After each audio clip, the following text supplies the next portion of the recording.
Hello students, SV academy Rawla के online platform पर आप सभी का स्वागत है। जैसा कि हम पढ़ रहे थे कक्षा 12 के इतिहास विषय का फर्स्ट लेसन भारत का वैभवशाली इतिहास, उसमें हम पढ़ रहे थे उपलब्धियां वैदिक काल से महाजनपद काल की। तो उसमें हमने पढ़ लिया था भाषा और साहित्यिक समृद्धता और किस प्रकार से ब्राह्मी लिपि की जो प्रशंसा मैकडोनाल्ड ने भी अपनी पुस्तक हिस्ट्री ऑफ संस्कृत लिटरेचर में की है, और किस प्रकार से आर्यों का सबसे प्राचीनतम वेद ऋग्वेद है और इसमें कितने 10 मंडल और 1028 सूक्त हैं और रचित देवताओं की स्तुतियां हैं। इन छंदों में रचित देवताओं की स्तुतियां हैं। प्रत्येक सूक्त में देवता व ऋषि का उल्लेख है। तो इन सब को हमने लगभग पढ़ लिया था, फिर भी आज थोड़ा रिपीट कर देते हैं।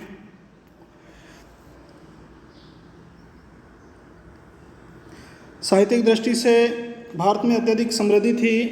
भाषा और साहित्यिक समृद्धता में पढ़ते हैं इसको। ऐसा कोई ज्ञान नहीं था जिसका उल्लेख वैदिक साहित्य में नहीं किया गया हो। वेदों को अपौरुषेय कहा गया। हमारे ऋषियों ने लंबे समय तक जिस ज्ञान का साक्षात्कार किया उसका वेदों में संकलन किया गया। इनको इसलिए वेदों को संहिता कहा गया। प्रारंभ में इनको क्या किया गया था, लिपिबद्ध नहीं किया गया था, परंतु धीरे धीरे मौखिक रूप से सुनाकर ही इनको निरंतर रखा गया और इसे श्रुति लेख भी कहा जाता है, श्रुति भी कहा जाता है। वेदों की संख्या 4 है। प्रत्येक वेद की संहिता से संबंधित ब्राह्मण, आरण्यक व उपनिषद हैं। आर्यों का सबसे प्राचीनतम ग्रंथ ऋग्वेद है। इसमें 10 मंडल और 1028 सूक्त हैं। इसमें छंदों में रचित देवताओं की स्तुतियां हैं। प्रत्येक सूक्त में देवता व ऋषि का उल्लेख है। कुछ सूक्तों में युद्धों व आचारों का विवरण है, आचारों विचारों का वर्णन है। सामवेद में काव्यात्मक ऋचाओं का संकलन है। इसमें 1801 मंत्रों में से केवल 75 मंत्र नए हैं, शेष ऋग्वेद के हैं। ये मंत्र यज्ञ के समय देवताओं की स्तुति में गाए जाते हैं। यज्ञों, कर्मकांडों एवं अनुष्ठान पद्धतियों का संग्रह यजुर्वेद में है। इसमें 40 अध्याय हैं एवं शुक्ल व कृष्ण यजुर्वेद 2 भाग हैं। अंतिम वेद अथर्ववेद में 20 मंडल, 731 सूक्त और 6000 मंत्र हैं। रचना अथर्व ऋषि द्वारा की गई थी। इसका अंतिम अध्याय ईशोपनिषद है, जिसका विषय आध्यात्मिक चिंतन है। आध्यात्मिक चिंतन का मतलब होता है धार्मिक चिंतन।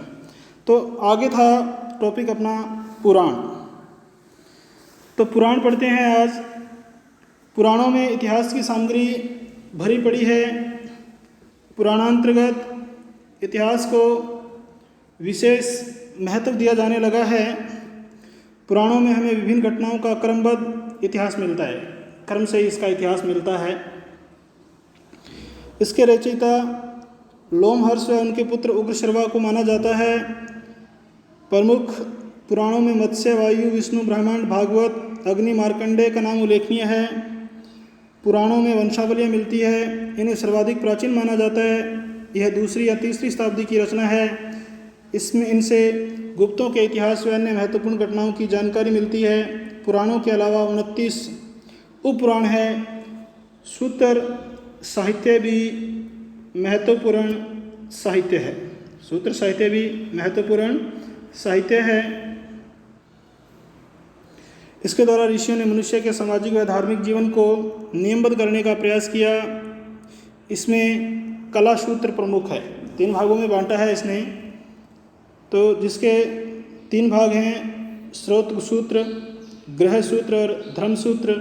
वैदिक साहित्य में वेदांगों यानी कि वेदों के अंगों की संख्या, स्मृतियाँ, धर्मशास्त्र, महाकाव्य 2 हैं, रामायण और महाभारत। रामायण की रचना ऋषि वाल्मीकि और महाभारत वेद व्यास ने लिखा का महत्वपूर्ण स्थान है। तो आगे हम पढ़ने वाले थे राजनीतिक व्यवस्था और उसकी प्रमुख विशेषताएं।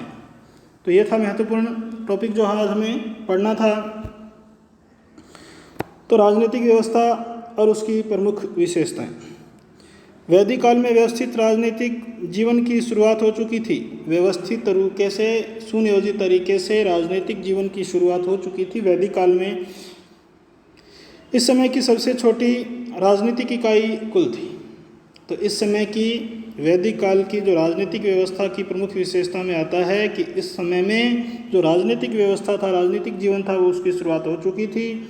और इस समय सबसे छोटी राजनीतिक इकाई क्या थी? कुल थी। अंडरलाइन कर लेना इसको। सबसे बड़ी इकाई राष्ट्र थी, और सबसे बड़ी इकाई क्या थी? राष्ट्र थी। राष्ट्र जन, विश्व, ग्राम व कुल राजनीतिक संगठनों का अवरोही क्रम था।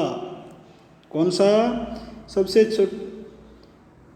छोटी राजनीतिक इकाई कुल, सबसे बड़ी राजनीतिक इकाई राष्ट्र, और राष्ट्र जन, विश्व, ग्राम व कुल राजनीतिक संगठन का अवरोही क्रम था, यानी कि बड़े से छोटा क्रम था। तो सबसे बड़ा राष्ट्र, फिर उसके पश्चात जन, फिर विश्व, फिर ग्राम और फिर कुल। इस प्रकार से इनको आप अंडरलाइन करोगे। तो सबसे छोटी राजनीतिक इकाई कुल थी और सबसे बड़ी इकाई थी राष्ट्र। तो इनको अवरोही क्रम में लिखा है इसने। सबसे पहले राष्ट्र, फिर जन, विश्व, ग्राम व कुल राजनीतिक संगठन का अवरोही क्रम था। एक राष्ट्र में कई जन थे, एक राष्ट्र में कई जन थे। मुख्य का, कुल का मुखिया कुलुप, ग्राम का मुखिया ग्रामणी, विश्व का अधिकारी विश्वपति, जन का मुखिया गोप, देश या राष्ट्र को राष्ट्र कहा जाता था, जिसका मुखिया कौन होता था? भी राजा होता था। तो इसको ध्यान में रखना है। कुल का मुखिया क्या था? कुलुप, ग्राम का मुखिया ग्रामणी, विश्व का अधिकारी विश्वपति, जन का मुखिया गोप, देश या राष्ट्र को राष्ट्र कहा जाता था और जिसका मुखिया कौन होता था? राजा होता था। तो इन सब चीज़ों को अंडरलाइन कर लेना और बढ़िया तरीके से जहन में भी रखना, ध्यान में भी रखना भी। राजा का पद वंशानुगत होता था, यानी कि पीढ़ी दर पीढ़ी राजा बनाए जाते थे, यानी कि एक ही परिवार से, एक ही वंश से बनाए जाते थे। राजा का पद वंशानुगत होता था, यानी कि वंश के अनुसार होता था। ऋग्वेद, जो कि सबसे प्राचीन वेद है, में उल्लेख मिलता है कि कभी कभी राजवंश से चुनकर राजा बनाया जाता था, राजाओं के वंश से चुनकर भी राजा बनाया जाता था। लोक कल्याणकारी राजा का स्वरूप हमें उस समय भी दिखलाई देता है। राजा को राज्याभिषेक, राज्य प्लस अभिषेक, यानी कि उसकी ताजपोशी करना के समय प्रजाहित की शर्त लेनी होती थी, यानी कि जब राज्याभिषेक किसी भी राजा को गद्दी पे आसीन किया जाता था, बिठाया जाता था, तो उसे प्रजा के हित की, प्रजा की भलाई के लिए भी शर्त लेनी होती थी भी। जनता राजा को कर देती थी, जिसे बलिहृत कहा जाता था, यानी कि जनता जो राजा को टैक्स देती थी, कर देती थी, तो उसे उस समय बलिहृत के नाम से जाना जाता था। ऋग्वेद में पंचजना का अनेक स्थानों पर मिलता है। 5 प्रमुख जन थे: अणु, यदु, तुर्वस, पुरु एवं दुह्य। तो ये 5 प्रमुख जन थे, इनको अंडरलाइन कर लेना। कौन कौन से?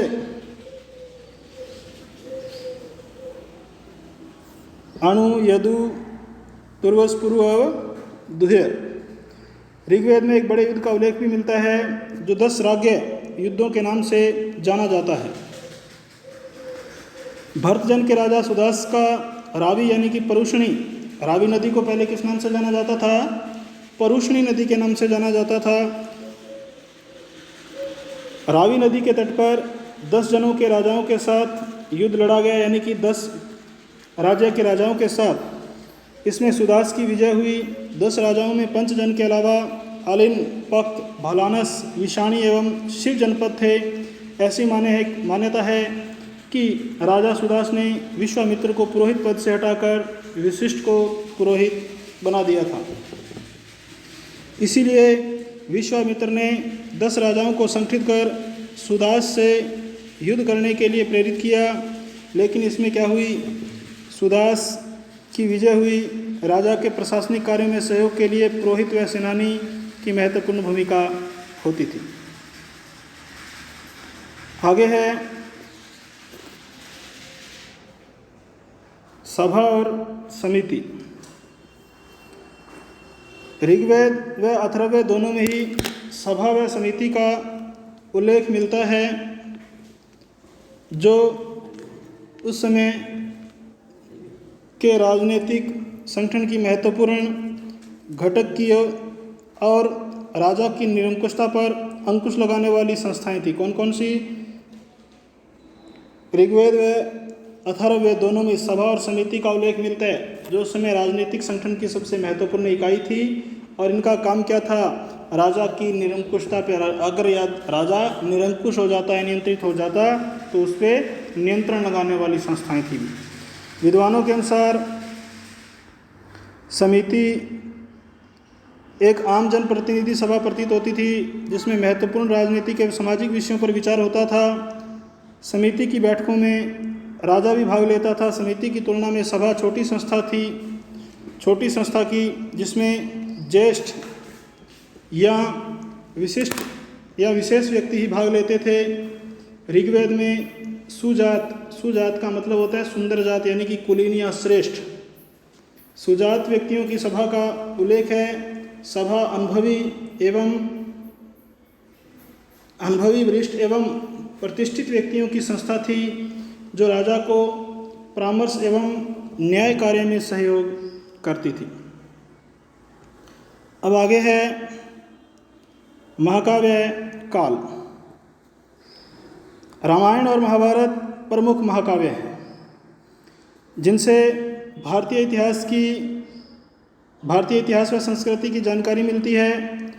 महाकाव्य काल में जो राजनीतिक व्यवस्था थी काफ़ी सुदृढ़ हो चुकी थी, यानी कि काफ़ी मजबूत हो चुकी थी।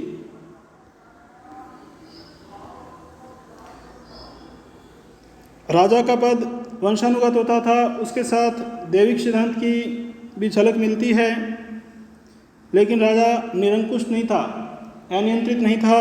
वह धर्म, कर्तव्य एवं प्रजाहित से बंधा हुआ था। राज्याभिषेक के समय राजा को धर्मपूर्वक प्रजा के पालन करने की शपथ लेनी होती थी। शारीरिक दोष होने पर बड़े पुत्र को उत्तराधिकार से वंचित किया जाता था, अदरवाइज बड़े पुत्र को ही राजा के पद पे आसीन किया जाता था। राजा की सहायता के लिए मंत्रिपरिषद एवं सभा का अस्तित्व था। महाभारत काल में मंत्रिपरिषद के 18 विभाग थे, जिसको तीर्थ कहा जाता था। इस समय कुछ गणराज्यों का भी उल्लेख मिलता है, जिसमें अंधक, वृष्णि, कुकुर और भोज प्रमुख थे। अब है महाजनपद काल। महाजनपद काल के राजनीतिक जीवन की सबसे प्रमुख उपलब्धि सुदृढ़ राजतंत्रात्मक एवं गणतंत्रात्मक शासन व्यवस्था का विकास होना था। यानी कि राजा का तंत्र था वो भी बहुत ही अच्छा था, और जो गणतंत्र था यानी कि जो संवैधानिक व्यवस्था थी वो भी बहुत ही अच्छी थी भी। ऋग्वेदिक काल में जन यानी कि कबीला का स्थायी भौगोलिक आधार नहीं था। उत्तर वैदिक काल में जन बसना शुरू हो गए थे, इसलिए जनपद कहलाने लगे। महात्मा बुद्ध के समय तक जनपदों का पूर्ण विकास होने लगा था। राज्य की कल्पना जातीय के बजाय भौगोलिक हो गई थी। जनपदों की सीपना यानी कि सीमा के साथ ही भूविस्तार, सीमा है के साथ ही भूविस्तार के लिए आपसी संघर्ष होने लगा।